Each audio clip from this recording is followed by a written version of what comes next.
డబ్బులు కావాలి. డబ్బులు వచ్చినామంటే ఎంత సంతోషపడతారు చూడండి. కాబట్టి జనని వారు రాస్తారు, ప్రతి మానవ జన్మ అని చెప్తారు. మానవ జన్మ ఎత్తినందుకు మాటలు వస్తున్నాయి కాబట్టి చాలా గొప్ప ఫలం పొందాడు. పూర్వత పుణ్యం ఇది. తర్వాత గురిని పూజించని గొప్ప ఫలం అంటే అన్ని పూజలు ఉన్నాయి, ఎన్నో ఉన్నాయి. సత్యనారాయణ పూజ ఉంది, గౌరీ పూజ ఉంది, శంకర పూజలు ఉన్నాయి, శ్రీశైలంలో నుంచి పూజ చేసుకుంటారు, శక్తి పూజలు ఉన్నాయి. ఇవన్నిటికన్నా గురు పూజ చేసినటువంటి వాడు గొప్ప ఫలం పొందుతాడు. అట్లా చేసుకుపోతే గురువు దగ్గర పూర్ణ సంపూర్ణ ఫలం పొందుతాడు. అదే పరిపూర్ణ ఫలం.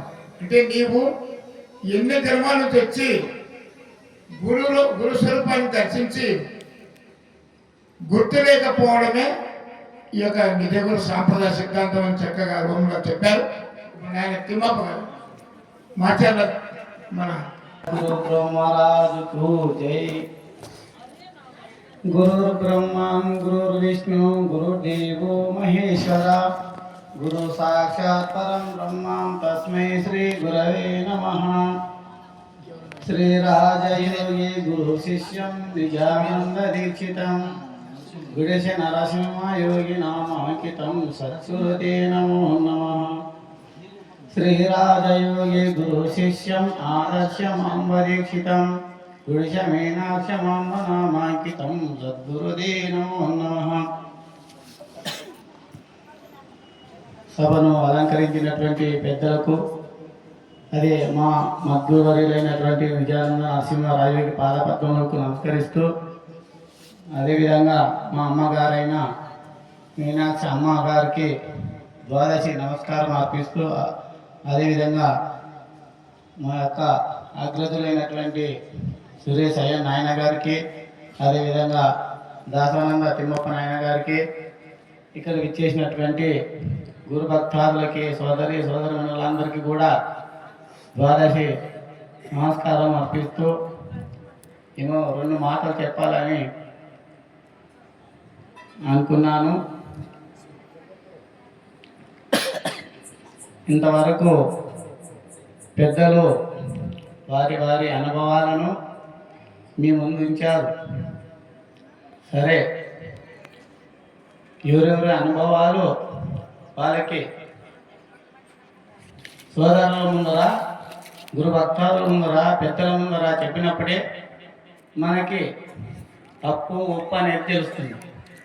ఏమైనా తప్పులుంటే కూడా పెద్దలు సరిదిద్దుతారు. ఎందుకంటే పరిపూర్ణ బోధకు వచ్చినప్పుడు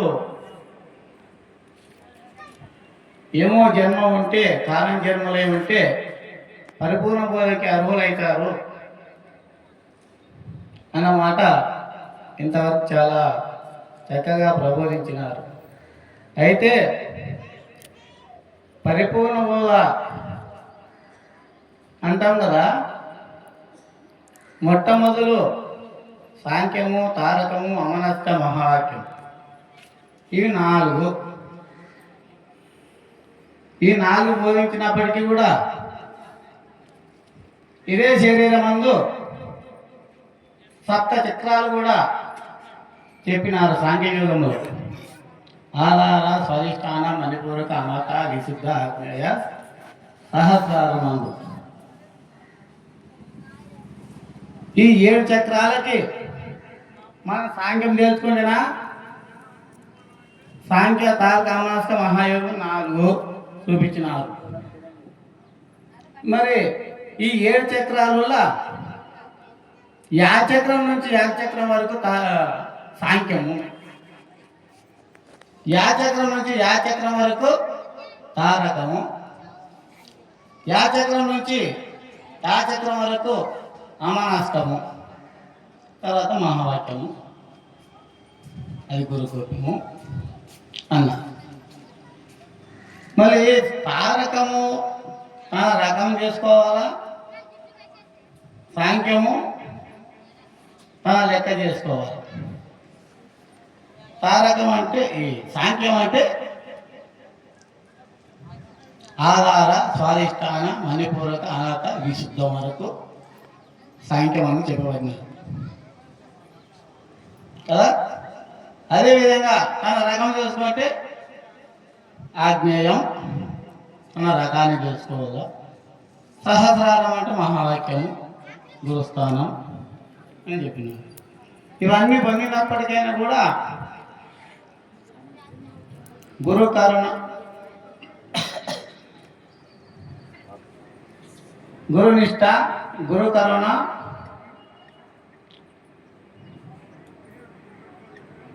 గురు చెప్పినారు కదా. గురు సేవ, గురు సేవ అంటే ఏమంటే గురు సేవ చేసినప్పుడు ఏం చేస్తామంటే శరీర శుద్ధి అవుతుంది. గురు సేవ చేస్తే శరీరం శుద్ధి అవుతుంది. అదే గురునిష్ట చేయాలంటే గురునిష్ట చేయాలంటే ఏమవుతుంది? మనశుద్ధికి అవుతుంది. గురు కరుణ పొందితే ఆత్మశుద్ధి అవుతానని పెద్దలు చెప్పినారు. వీటన్నిటి కూడా తెలుసుకున్నప్పటికీ పరిపూర్ణం అంటాం. ఇవన్నీ తెలుసుకున్నప్పటికీ కూడా మనం ఏమి తెలుసుకోవాలి? గురుముఖాంత తెలుసుకోవాల్సిందే. గురువే లేకుంటే ఇవన్నీ అర్థం కాదు.